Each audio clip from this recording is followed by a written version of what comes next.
Hey, my name's David and this is the Restyle File. I'm a part-time reseller on Poshmark, Mercari, Depop, eBay, and I also consign on TheRealReal.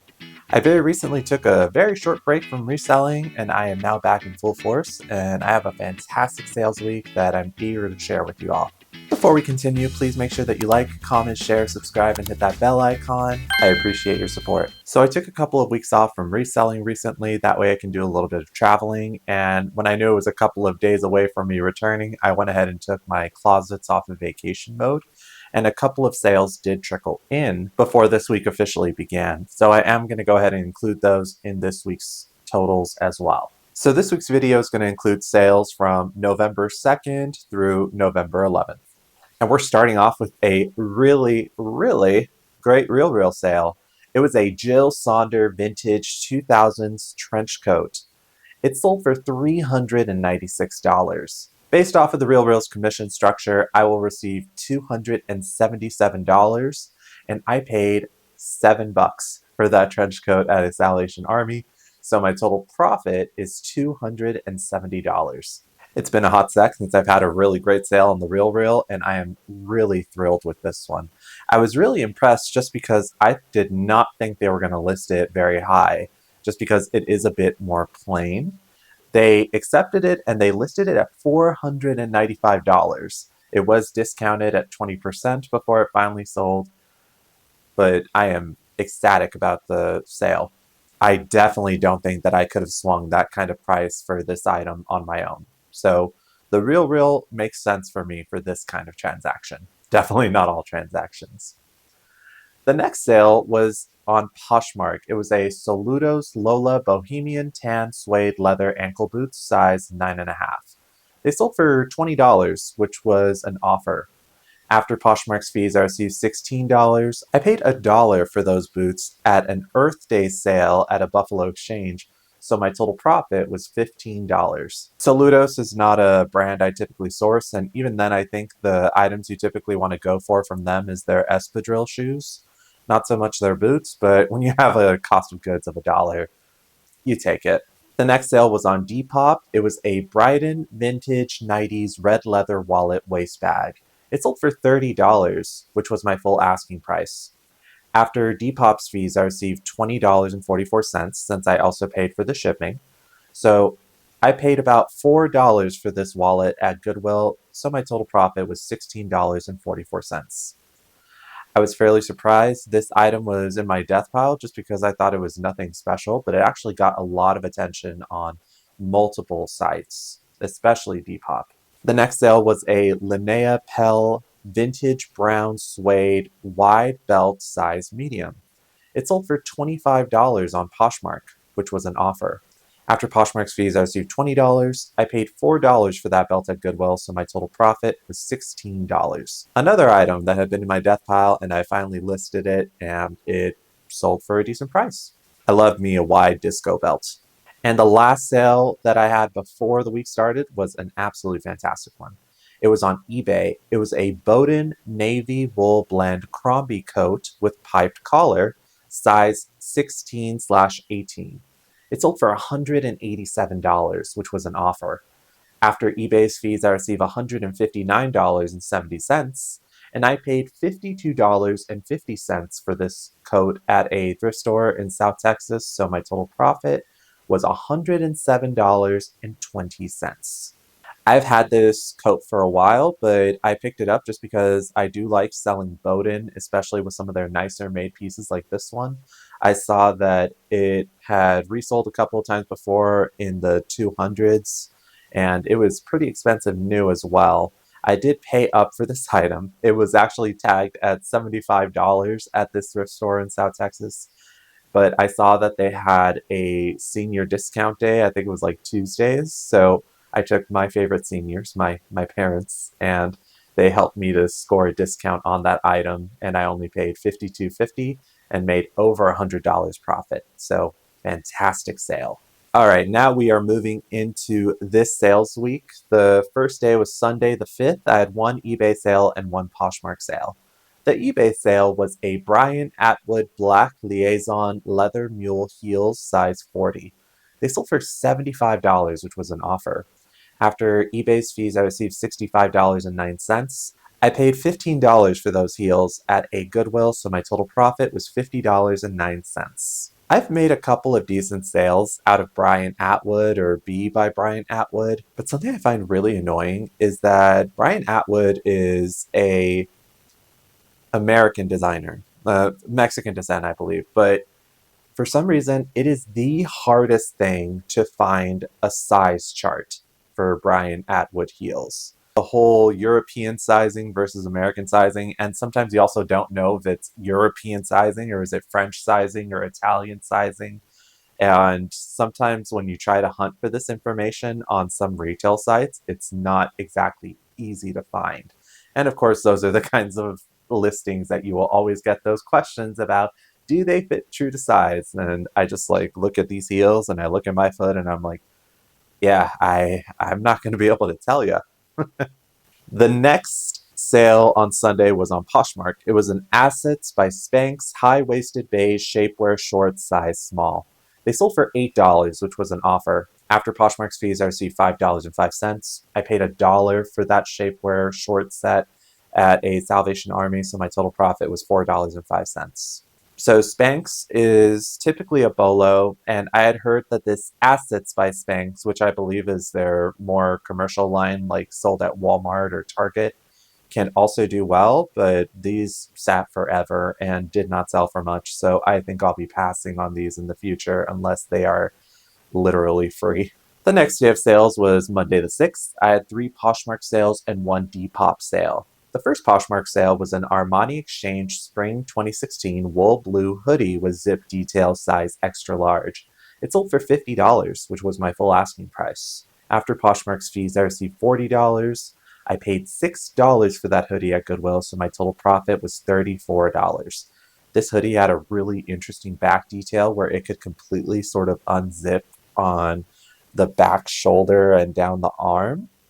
Admittedly, the photos that I took did not really do it justice, at least not the cover photo. And that item did sit for a very long time. The next sale on Poshmark was a Zara faux embossed croc leather brown knee-high boots size 7.5. They sold for $35, which was an offer. After Poshmark's fees, I received $28. I paid $7.50 for those boots at a Salvation Army, so my total profit was $20.50. I really do seem to have had pretty decent luck recently with Zara footwear, particularly boots. The next sale was a Madewell Lisbon tan merino wool minimalist sweater cardigan size small. It sold for $50, which was my full asking price. After Poshmark's fees, I received $40. I paid $6 for that sweater at a Salvation Army, so my total profit was $34. Madewell is occasionally hit and miss, but outerwear with Madewell I think is still usually worth the effort.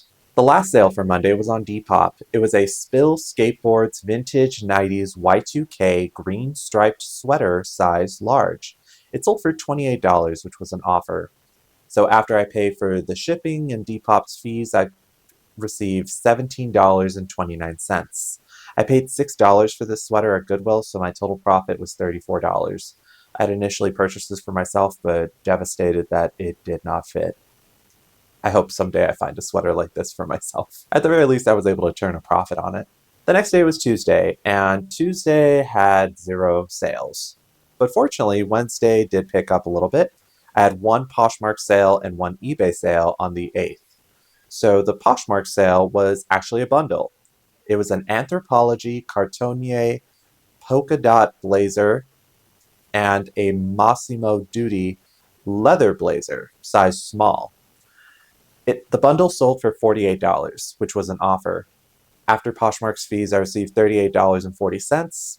I paid $4 for both items, so my total profit was $34.40. The Cartonnier blazer I had picked up at a Salvation Army on a half-off day, and the Massimo Dutti blazer I had actually picked up at a paid-by-the-pound bodega. It really didn't weigh much since it was just a lightweight leather blazer.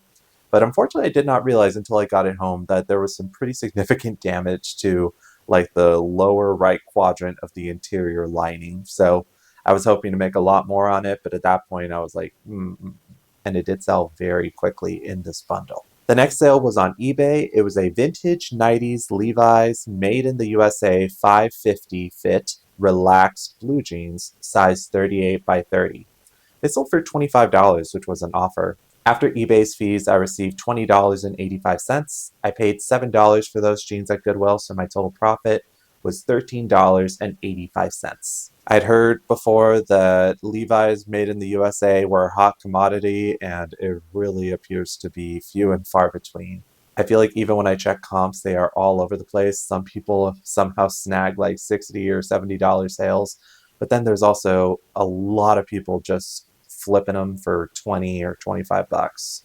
The next day of sales was Thursday the 9th. I had two Poshmark sales and two eBay sales. My first Poshmark sale was an Alice and Olivia blue Fonda floral lace mini dress size 0. It sold for $25, which was an offer. After Poshmark's fees, I received $20. I paid $2 for that dress because I picked it up at the Goodwill bins forever ago. So my total profit on that item was $18. I had this item forever, had it listed forever. It is a very small size, so I'm not surprised that it took forever to sell, but ecstatic that it finally happened, and cost of goods was very low. The next sale was an H&M Studio Autumn Winter 2022 graphic print jersey turtleneck top size extra extra large, new with tags. It sold for $38, which was an offer. After Poshmark's fees, I received $30.40. I paid $6 for that top at Goodwill, so my total profit was $24.40. Everyone knows H&M is a fast fashion retailer, but they also sometimes have specialty collections that are called the H&M Studio Collection. They also sometimes have the H&M Innovation Collection. And these items are usually a little bit more thoughtfully made. They have better construction, better quality, and usually have a higher retail tag. So if you ever see them in the wild, they might be worth checking comps on. But that being said, even the studio stuff I find doesn't necessarily have that high of a resale value in comparison to regular H&M.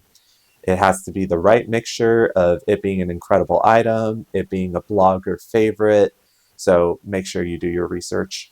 The next sale was on eBay. It was a vintage 90s Y2K black leather square toe block heel ankle boots size 9. I believe the brand was Westies. They sold for $60, which was my full asking price. After eBay's fees, I received $50.56. I paid $3 for those boots at a family thrift center on a day when I had a coupon.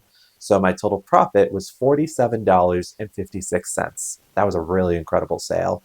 But I thought these boots were really nice, super witchcore, super goth, and even with little sort of Victorian academia hints in there.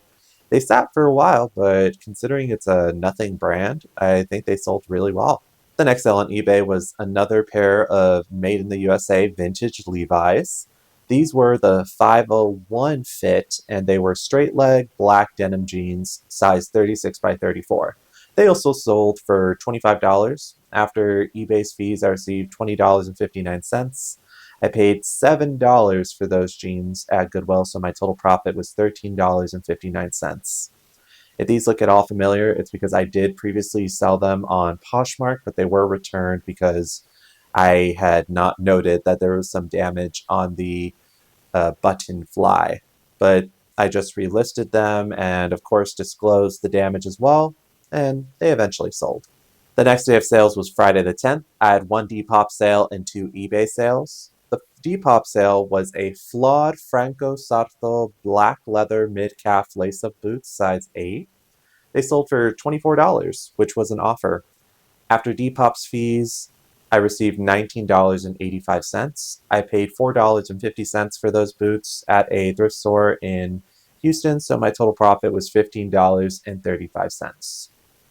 So Depop recently went through a change where they now no longer allow free shipping, which I think is a really interesting choice. I'm sure there's probably some way to manipulate it to where you can offer free shipping, but I figured if Depop is pushing this, then sure, I will forego paying for shipping as well.